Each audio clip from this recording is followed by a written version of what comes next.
ternyata adikmu sakit, aku sudah berusaha untuk merawatnya, tetapi akhirnya dia meninggal. Malah yang dua nilai minta maaflah, kami menyusahkan engkau Pak Rahim, pasti terganggu ibadahmu merawat adik kami mengucapkan terima kasih. Pulanglah berdua. Apa selesai cara iblis Bu untuk membongkar ya? Tidak, datang dia ke mimpi dua orang saudara ini Pak.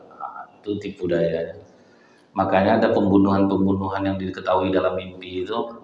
Saya ada bermimpi, nah itu sudah kerja dia. Dia yang masuk kasih tahu lewat mimpi.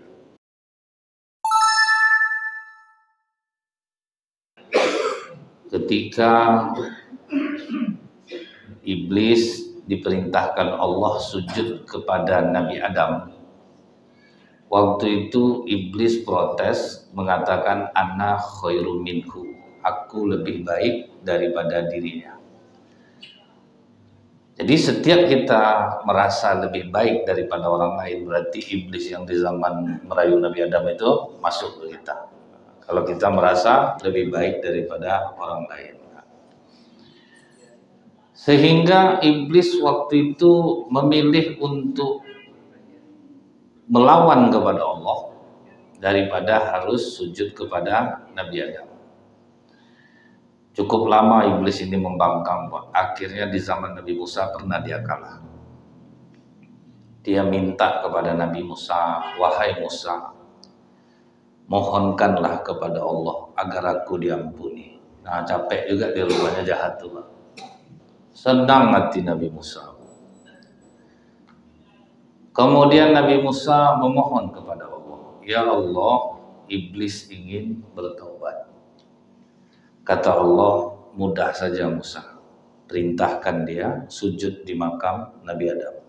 Nah, tetap itu ditagih Allah Pak. Sujud jadi makam Nabi Adam, aku terima taubatnya. Nabi Musa pun menyampaikan ke iblis, iblis, itu panggilan sayang, tentu itu ya Pak. Kita aja kan macam itu juga Pak. Allah menerima taubatmu, syaratnya mudah aja, kau sujud di makam Nabi Adam. Mendengar itu Bu, naik kesombongan iblis. Balik kesombongannya Pak. Hidup dia aja dia tidak mau aku sujud sama dia. Matilah aku mau sujud. Sorry lah dulu Musa. Itu ya berat aku. Yang seperti ini kan kita ada, udahlah Pak, maafkan aja lah Pak. Akulah mau minta maaf. Sama tuh Pak. Kan kita ada kadang perasaan seperti itu tuh Pak. Tapi Musa, kau telah berbuat baik sama aku. Aku akan membalas jasa. Akan kuberitahukan kepadamu 3 senjataku yang terkuat, yang apabila mereka terhindar dari 3 ini, mereka tidak akan pernah bisa mengalahkan. Balas jasa iblis ini Pak. Untuk yang ini bisa dipercaya, bisa dipercaya. Maka kata iblis ini, yang pertama Musa, jika engkau ingin pergi berjihad di jalan Allah, cepat laksanakan.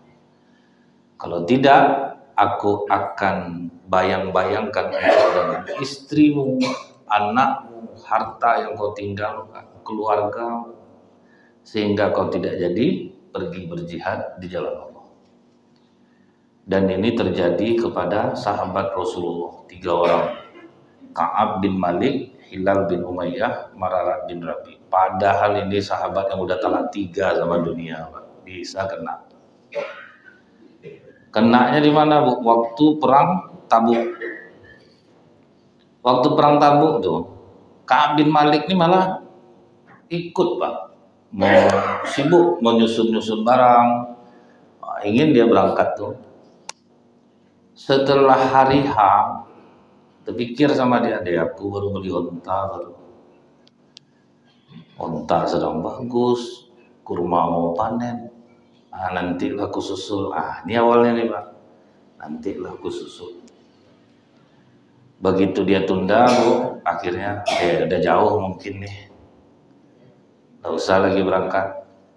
Sampai akhirnya dia tidak jadi sama sekali. Begitu dia tidak jadi sama sekali itu Pak, bangkit penyesalan dia. Bangkit penyesalan dia karena yang tinggal di Madinah waktu itu hanya orang-orang tua lagi Pak. Itu orang-orang munafik, itu yang tinggal lagi. Karena orang munafik ini kan keberadaannya jelas. Nah, di perang Tabuk itu jelas Pak. Terpikir oleh Ka'ab, aku harus jujur dengan Rasulullah nanti.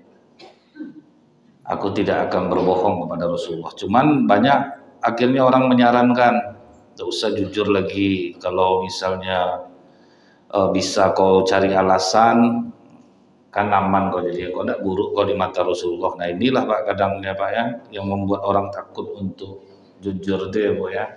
Jujur ini kan risikonya agak besar sedikit Pak.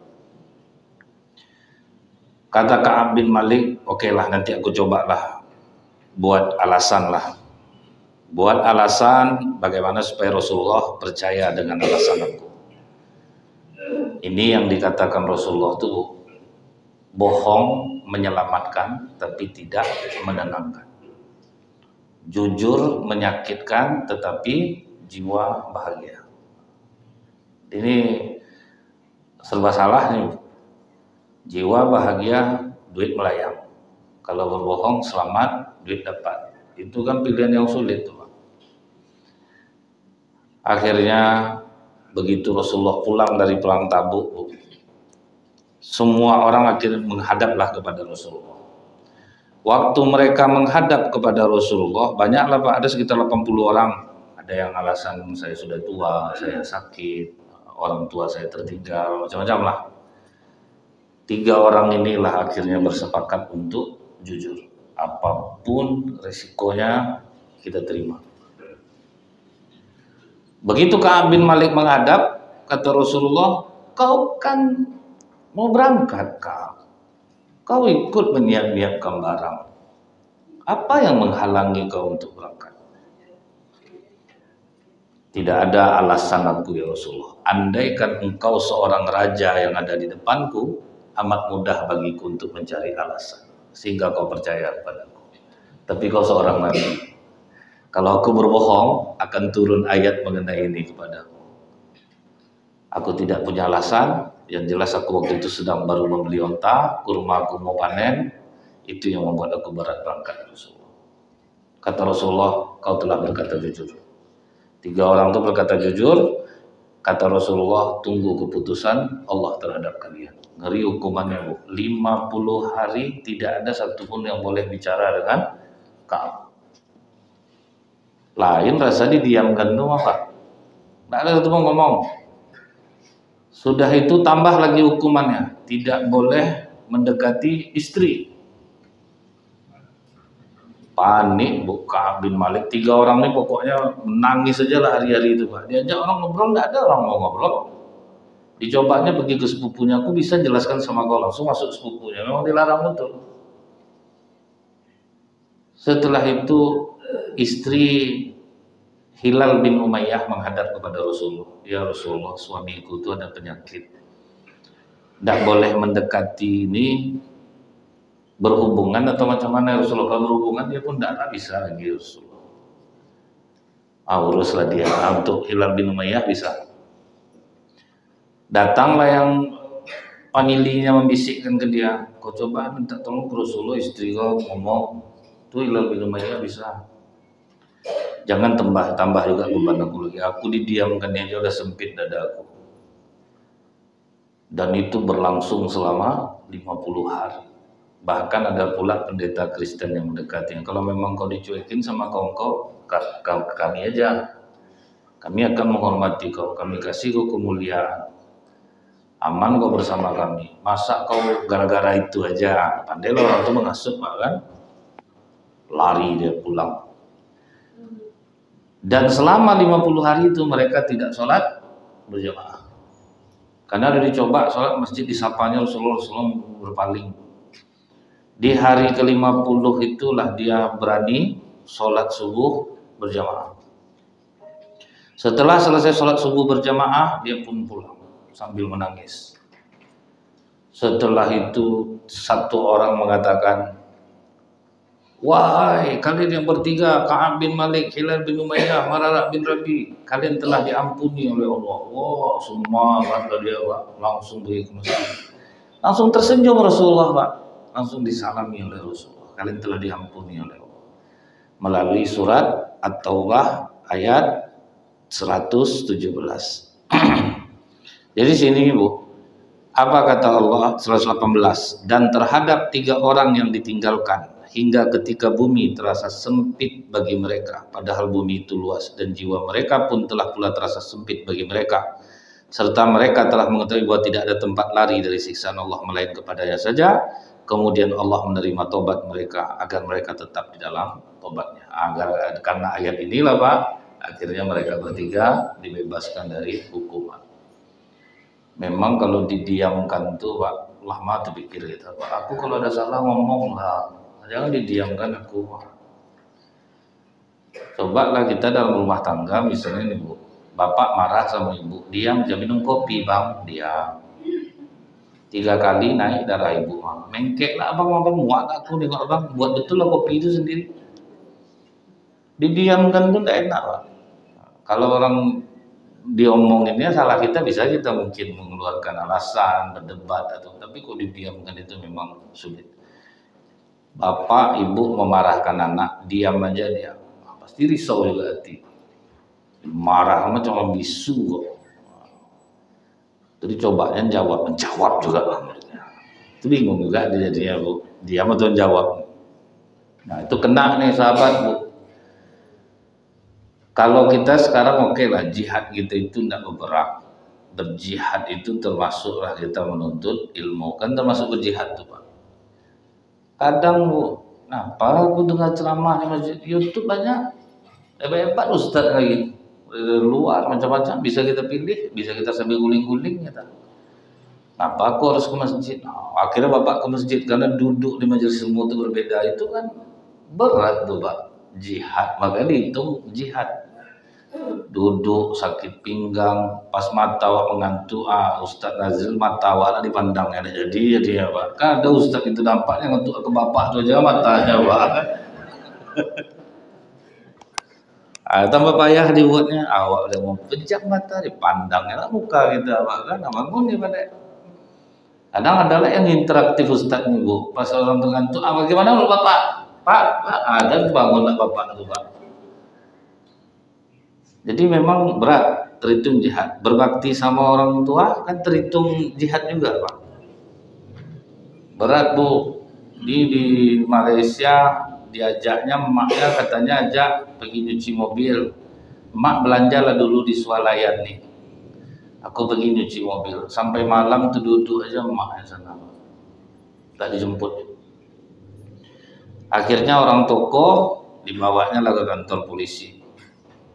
Dapatlah info Pak, karena orang pencucian mobil itu mencatat nomor platnya, ditelusuri sampai dapat nomor anak itu, ditelepon, enggak, saya memang enggak mau ngurus dia lagi tuh Pak.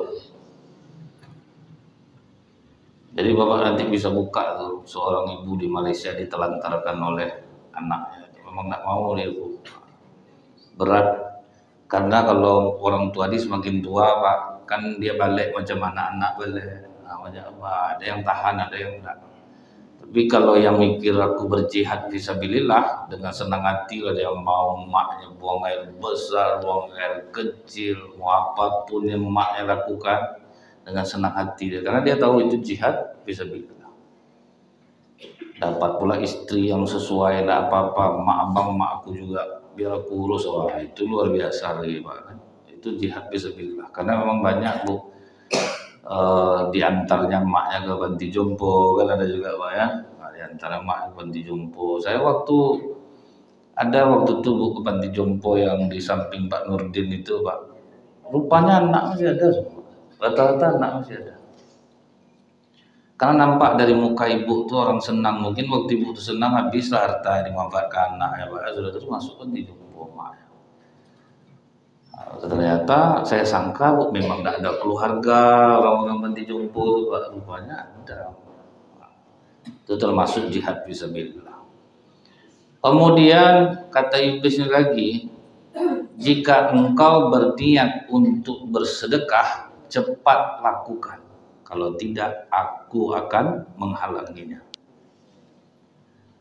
Sedekah nih Bu ya. Ada pertanyaan seorang anak kepada orang tuanya. Pak, bagaimana kalau kita sering membantu kawan kita, terus kita dijadikannya tempat sandaran dia? Asal butuh apa-apa dia minta ke kita. Kata bapaknya, kamu mampu apa enggak? Mampu Pak, kalau mampu lakukan saja. Walaupun mereka memanfaatkan kamu. Nah, itu Pak prinsip bapaknya. Kenapa bapak menjawabnya seperti itu? Kamu ingat enggak kehidupan kita dulu? Sekaya apa perusahaan bapak? Semaju apa perusahaan bapak? Waktu itu banyaklah kawan-kawan bapak ini dipekerjakannya di perusahaan dia. Tahu dia baik, kawannya pun mulai memanfaatkan dia. Gaji diterima, pinjaman jalan juga terus Pak. Sehingga dalam 1 bulan itu, total dia membantu kawannya di luar gaji itu sekitar 30 juta. Di tahun yang belum krisis moneter. Tetapi ingat kau nak, katanya ke anaknya, perusahaan bapak maju, pesat. Padahal dia dimanfaatkan kawan-kawannya nih Pak. Masuklah iblis dalam bentuk manusia. Kalau macam ini kawan-kawan bapak Pak, habis bapak dibuatnya Pak. Coba bapak total bantuan bapak. Setelah ditotal saya lupa sekitar 30 juta sebulan di luar gaji. Kurangi aja sedikit-sedikit Pak, dia nggak terasa. Mulailah dia tahan 10 juta. 20 juta dia mulai turun omset perusahaan. Dalam hatinya kata iblis nih, untung ada stok 10 juta kan, sampai keluar semuanya gimana? Akhirnya tambah dikuranginya lagi jadi 20, tinggal 10 lagi, makin turun omsetnya. Iblis ini tetap membisikkan dia, untung ada stok 20 juta. Padahal karena dia sudah mengurangi sedekahnya Pak. Sampai akhirnya rumah terjual waktu itu. Jadi pesan bapak ini, selama kita mampu menolong orang, walaupun dia manfaatkan kita, kasih aja. Selama rezeki kita murah. Dia kan kadang Bu, orang mengatakan dia pas perlunya aja ke kita. Tentu ya pas perlu. Kalau tiap hari lah dia jumpa tuh sesak juga lah kepala kita Pak. Memang pas perlu itulah dia datang. Pokoknya kasih ya, jangan tunda-tunda, kasih aja. Saya pas mendengar itu agak termenung juga, saya karena punya perasaan itu. Ini kawan sekali dipinjamin berkali-kali WA, minta tolong inilah, minta tolong itulah. Ternyata ini juga kadang yang sebetulnya melejitkan rezeki, kalau tidak kita bantu itu pula lah yang menurunkannya. Kita dilarang dalam Islam nih Bu, berharap kepada orang yang kita bantu untuk membalas jasa kita. Nah kita selalu berpikir tuh, aku bantu kau, kau harus mau nurut perintahku. Aku bantu kau, kau harus mengucapkan terima kasih sama aku. Padahal kita bantu dia, Allah membantunya dengan cara yang lain, bukan dari orang itu Pak. Kalau kita tunda-tunda, kadang Bu, ini udah niat mau bantu orang nih, aku nanti mau bantu dia, susah ya nampaknya. Bantulah gak 5 juta biar bisa dia buat usaha. Tapi tidak juga direalisasikan Bu, nomor rekeningnya udah ada nih tapi belum ditransfer juga lagi. Akhirnya 5 juta banyak betul nih, 2,5 lagi dulu. Minggu depan 2,5 makin turun tuh Pak. Ada-adanya cara iblis itu nanti tuh, yang banyak-banyak betul lagi nanti ke kita aja orang minta sumbangan, pandai dia akhirnya menurun. Itu yang saya ceritakan dulu sama Bapak Ibu. Bapak yang saya pernah bilang sama dia, jangan terlalu dibantu-bantu betul jemaah nih Pak Haji.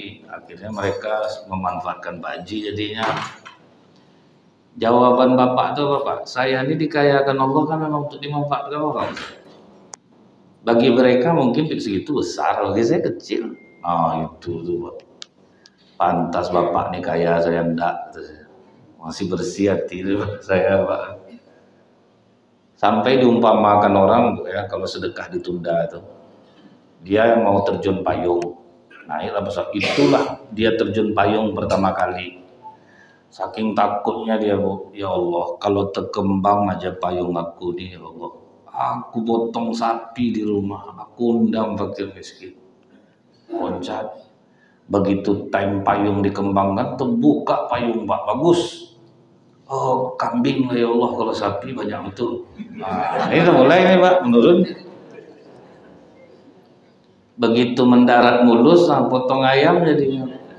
Nah, itu kalau ditunda tuh, Pak, nggak bisa memang ditunda. Pasti kita pernah merasakan itu, Pak. Itulah iblis itu menghalangi. Dan niat kita mau sedekah bisa tidak jadi dibuat. Kadang nengok gaya orang tuh tidak jadi. Itu pernah tuh, Pak. Saya diminta waktu itu mendata yang dibayarkan sekolahnya, yang apa. Maksud saya tuh yang udah saya buat itu kan nanti orang ini langsung datang ke rumahnya, Pak. Nah, ini namanya, ini alamatnya, nanti datanglah ke situ. Jadi bapak yang saya tulis namanya nih, dia ke rumah saya, Ustadz, nama saya itu tuh terdaftar, yang siapa ini udah dapat, saya kok belum. Saya telepon orang itu ada satu yang nggak dapat tuh, kenapa nggak dikasih? Macam preman kayaknya, Ustadz, buka baju pas saya datang, oh orang di rumahnya, Pak, tentu buka baju kayak sarung. Itu yang ditengoknya, itu tuh yang kadang, Pak, ya. Hati-hati kita betul. Kalau terniat sedekah tuh udahlah, jor-joran aja langsung, berapa yang terniat tadi kasih aja lah. Pasti diganti Allah, walaupun kadang orang yang kita bantu tidak balas untuk membantu kita. Mungkin Bapak Ibu masih ingat sumpah Abu Bakar Siddiq ketika anaknya diisukan orang selingkuh, Ummul Mukminin Aisyah. Padahal yang menceritakan keburukan itu, Pak, orang-orang yang tiap bulan dibantu oleh Abu Bakar ekonominya. Dia pula ikut memburuk-burukkan.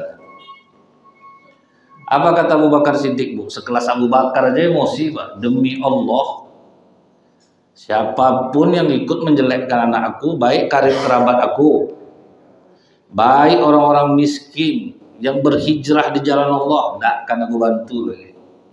Itu emosinya Abu Bakar. Turun surah An-Nur ayat 22, wala ya'tali udru fadli minkum wasa'ati ayyuturil qurba wal masakin wal muhajirin fi sabilillah wal ya'fu wal yasfa.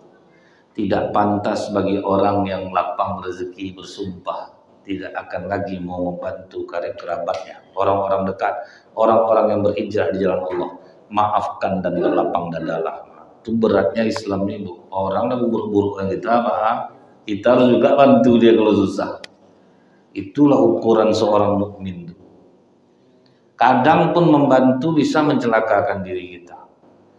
Di riwayat yang sahih diceritakan, Bu, dia sedang jalan, tiba-tiba ada ular yang menghadangnya, Pak. Ular ini minta tolong. Ular ini minta tolong, tolong sembunyikan aku. Dia udah ragu, padahal penjelmaan jin selalu dalam bentuk ular. Mau dibunuh tapi ular ini minta tolong, Pak. Kalau kau masuk selendang aku aja macam mana? Kalau di selendang nanti pasti nampak juga. Boleh enggak aku pinjam perut kau dulu? Aku masuk dari mulut. Oke lah, pokoknya nanti kalau udah selamat aku keluar. Masuklah dari mulut, Pak. Bertenanglah dari dalam perut orang ini. Rupanya ada orang memburu ular ini, dia tahu nih, Pak, ini jin. Kalau ada melihat enggak ular, akhirnya berbohong dia, padahal dia tahu seorang muslim tidak mungkin berbohong. Dia katakan aku tidak melihatnya, periksalah, kan memang tidak ada, Pak. Setelah dia berbohong dan selamat, langsung dia istighfar sebanyak-banyaknya, karena dia tahu nih, ini udah salah nih, dia berbohong, istighfar dia sebanyak-banyak. Nongollah ular itu, kepalanya dari mulutnya. Apa sudah aman? Sudah. Sekarang kau aku kasih dua pilihan. Aku makan nanti kau sehingga kau tidak ada roh lagi, atau aku cabik-cabik perutmu. Sudah ditolong, Pak. Dia udah terlanjur ada di dalam. Kata pemuda ini, kau kok tidak sesuai janji, aku sudah berbuat baik sama kau, kok malah kau akhirnya mau mengancam aku. Tapi kalau memang kau akan melakukan dua pilihan itu, izinkan aku sholat 2 rakaat.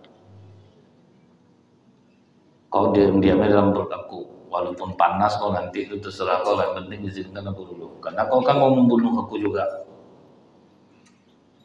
Setelah itu berdoalah dia kepada Allah, selamatkan aku ya Latif, ya Latif. Itu pujian dia kepada Allah, ya Latif, ya Latif, ya Latif. Tiba-tiba datang sosok laki-laki membawa daun, disuruhnya makan daun ini. Bercerai-berai ular dalam perut. Carilah daun itu. Dia tidak dalam riwayat ini tidaklah disebutkan daunnya itu. Kalau ada bisa kita cari, Pak. Tercencang-cencang ular itu keluar dari kotoran dia. Bertanyalah dia, kau siapa? Aku Ma'ruf dari langit keempat. Jadi malaikat di langit keempat memohon kepada Allah, boleh tidak bantu dia. Jadi kadang ya, ada 2 riwayat kalau dalam kitab itu, dalam kitab dakwah itu juga ada sahabat Rasulullah yang dirampok orang, akhirnya ditolong oleh malaikat.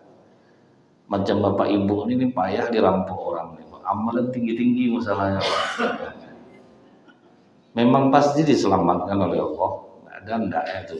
Karena malaikat rupanya ikut andil tuh Pak, kepada orang-orang yang soleh itu, apalagi orang-orang bersedekah, memang dijaga oleh malaikat. Jadi kalau terniat kita untuk bersedekah, cepat lakukan.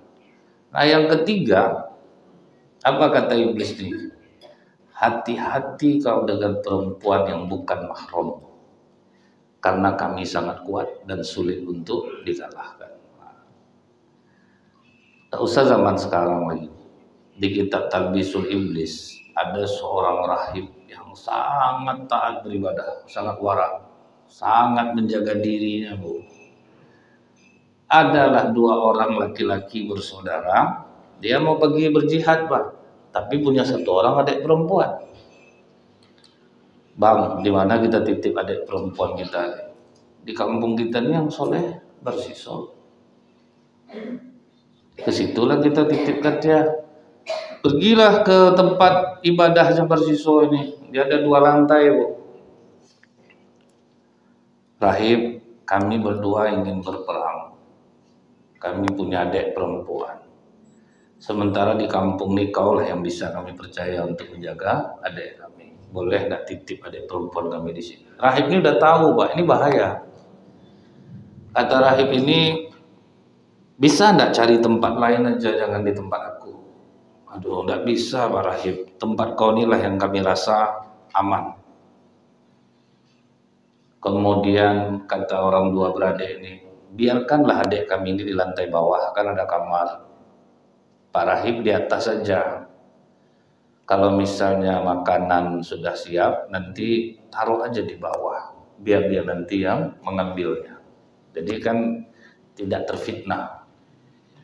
Dan iblis sabar dengan pola ini, Pak. Jadi satu-satunya sifat iblis yang boleh kita tiru, kesabarannya. Dia sabar, Pak, menggunakan pola itu, sabar dia. Mulailah tuh rahib Barsiso, asal siap makanan, diantarnya ke bawah tangga tuh, Bu. Setelah itu nanti perempuan ini ngambil.